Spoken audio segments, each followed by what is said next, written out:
Remember that at some point I mentioned that we want richness in sound? Well, this video is about that.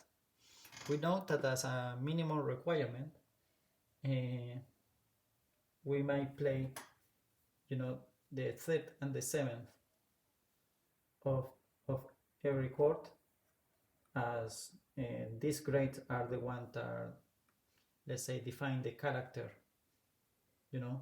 distinguish one chord from another.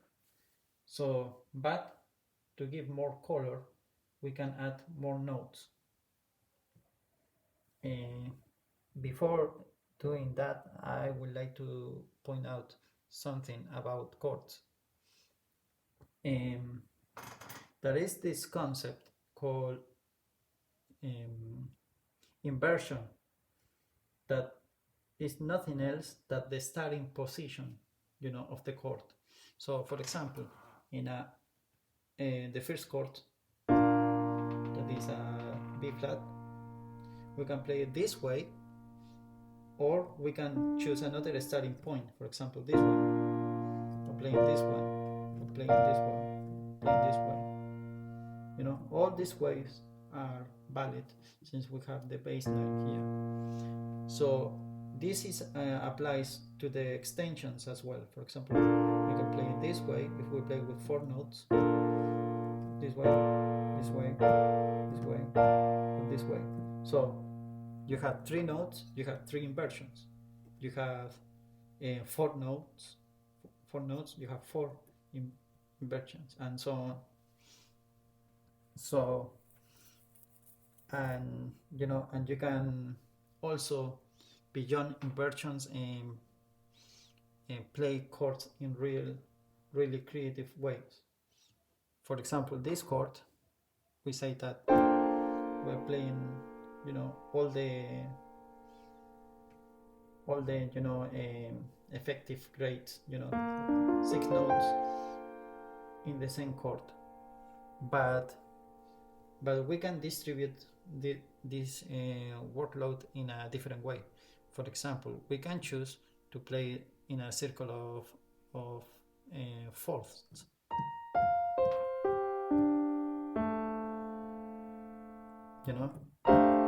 And here we are playing 6 notes.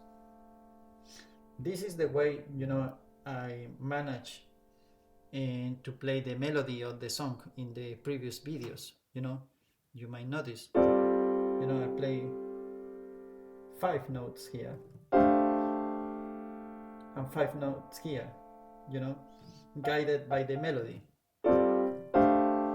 but the chord is the same. Let's see if I can play it. I don't have enough fingers. And then, I'm sorry if I don't reach, but you get the idea, assuming that the bass is playing. So these are the same chord. The only difference is that I rearrange the grades, focusing on the melody. So you notice I am playing the 7th and the 3rd here, and I'm playing the alteration on the note, plus the other grades.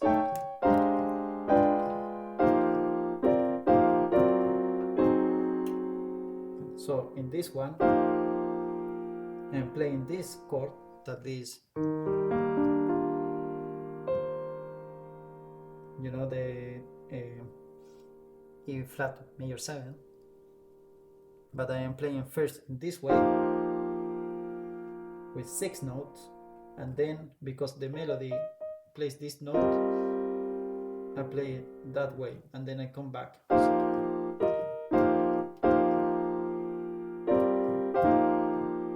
This way, and then, so here I do more strange things that I will explain later. So bottom line is that you can rearrange the notes of your chord, the way that you feel more comfortable to play them, and the way they are more pleasant to the ear. The main idea, though, is that the transition of sound should be as smooth as possible, unless you want to give an impression to the musician. For example, playing this, is right, but I could play it with inversions. It's less effort and it sounds smoother due to the closeness of the notes. So, but in certain cases you want that distance. For example, in this very song, you might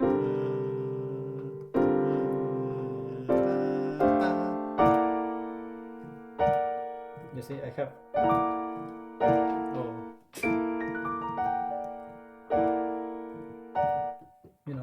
so that gives an impression to the person who is listening to the song.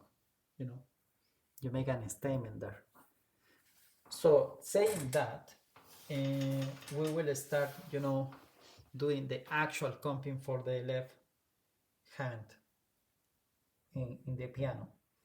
So the first thing is the ground rules. So remember this range, we play the 7 and the third.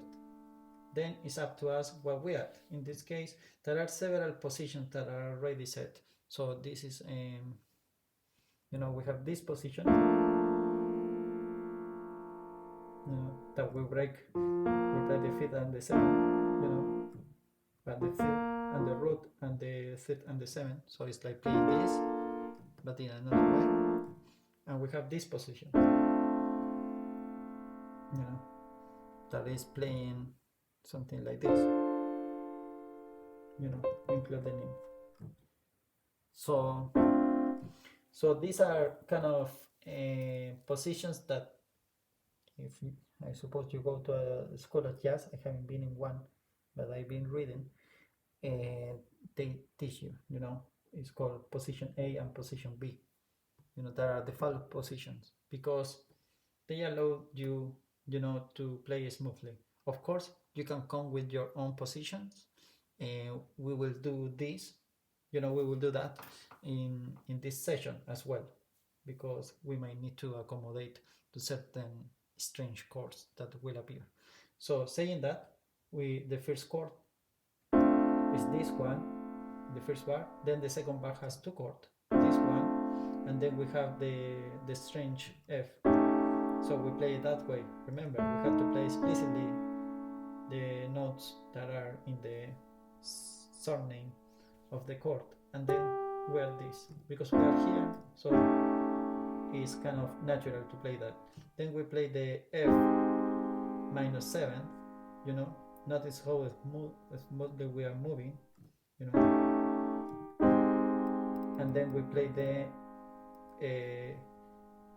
B flat 7, and remember, for doing between the F, the B flat 7 and the E flat major 7, that is a circle of fifth, a 2-5-1 progression, this is our first progression. So we know we have to move only one note, to do this. So we can do that, or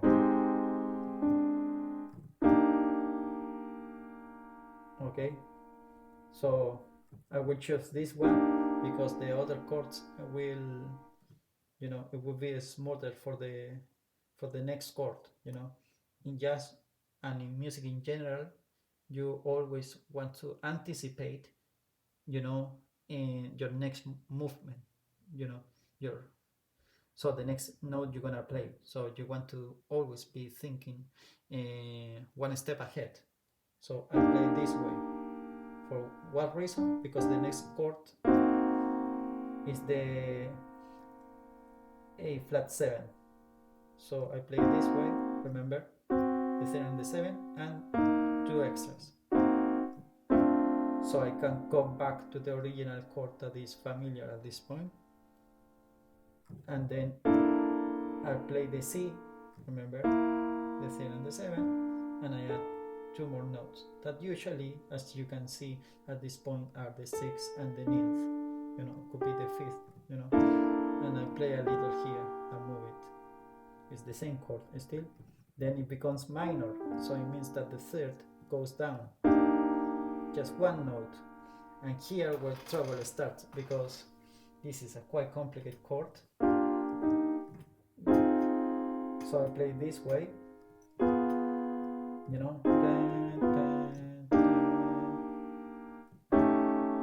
and then we have the 4 last chords, you know, and then in the repetition is easier. That's all. Okay, maybe this sounds quite abstract, you know, because as a jazz pianist, the player must get used to this kind of sound and assuming that this is the kind of right chord without listening to the bass line. That is a skill we develop over time, but you can also test these chords, you know, by playing the bass.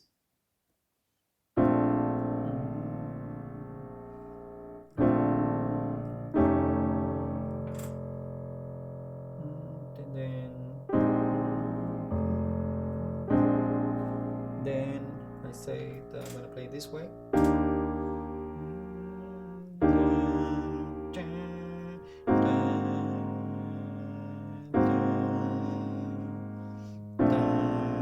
Notice that this formation is the same for the D minor.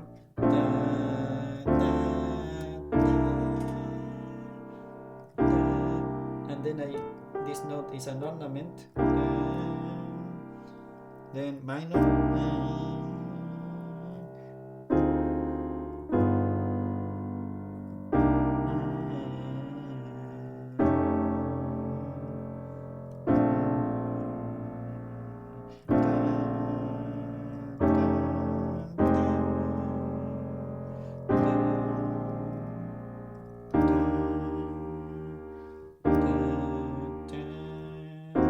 We are in the second repetition.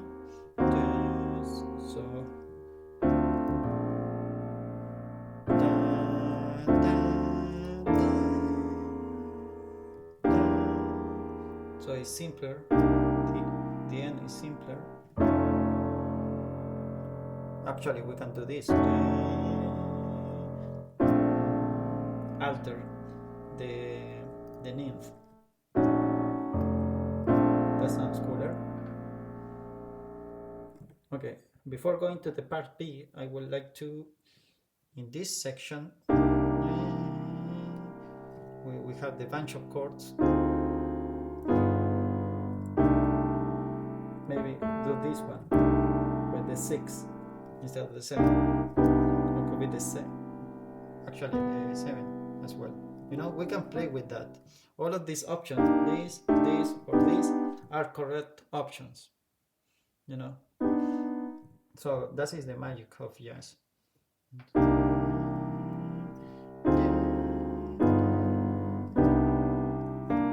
Maybe with the 6. Let's try again.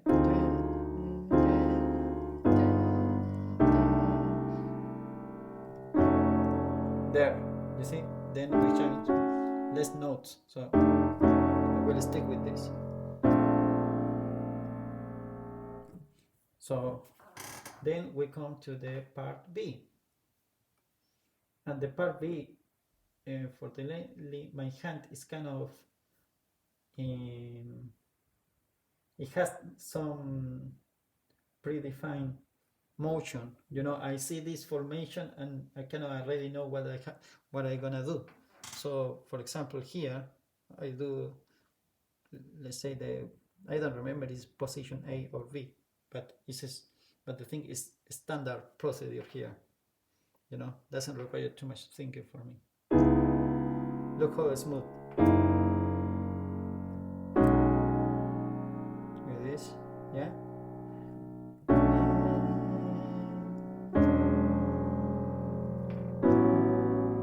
I just go to the flow.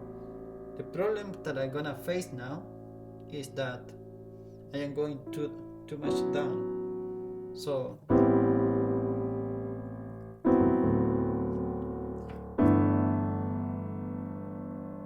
you see,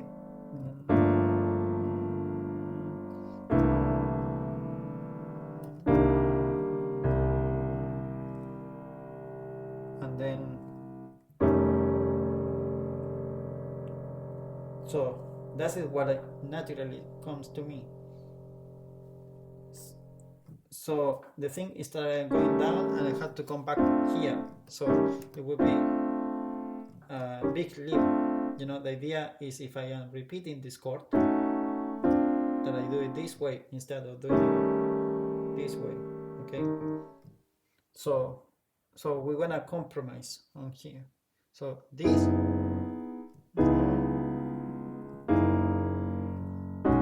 stays the same, and then this stays the same, and here we start doing a change. Instead of doing this, I will do it here, you know.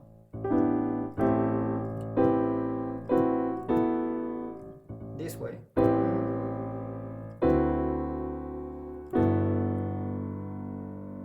So, and this is a familiar chord. We already did this one, and we come back there.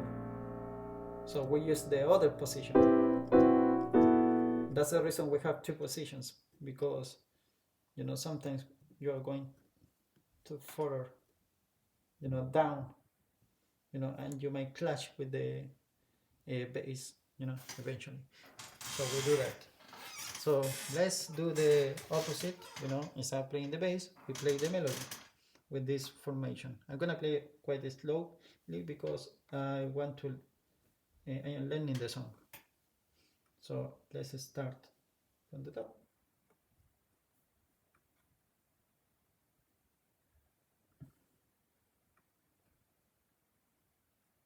So is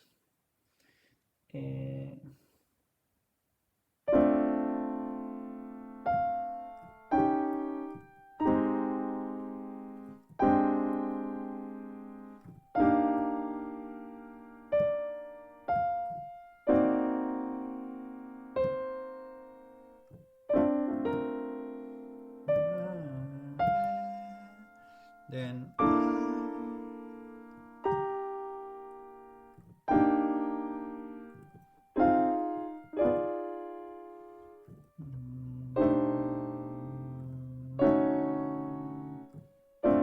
the repetition.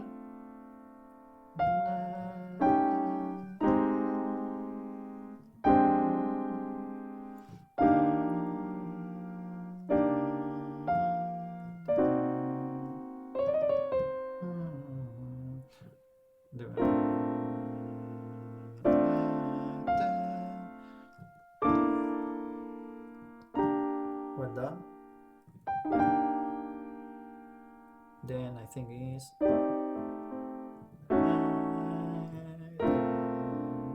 something like that. Okay, play without watching the score, so kind of playing from memory. Then we have to play. We can play the part B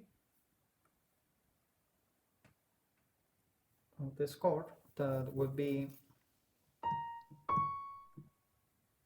starts on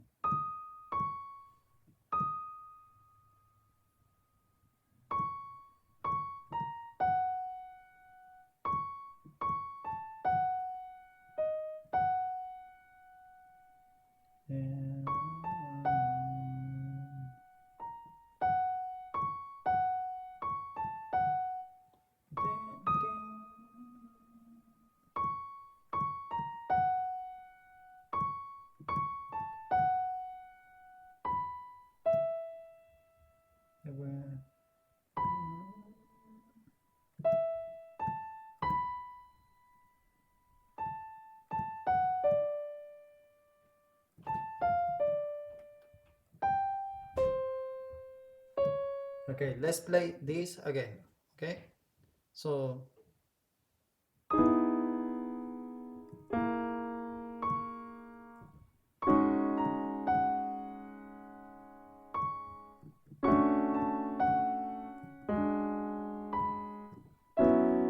sounds beautiful, eh? Again, changing the position.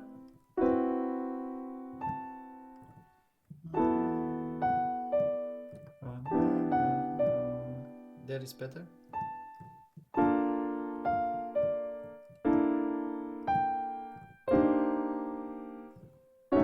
And we come back to A smoothly.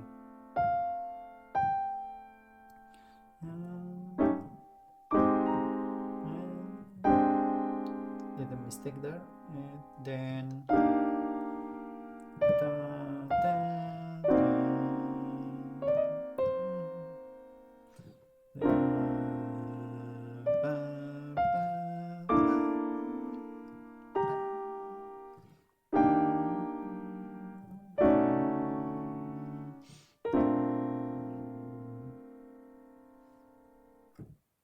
so the only thing we have to do now is practicing, you know, with our left hand only until it becomes, you know, this new progression of chords, second nature to us.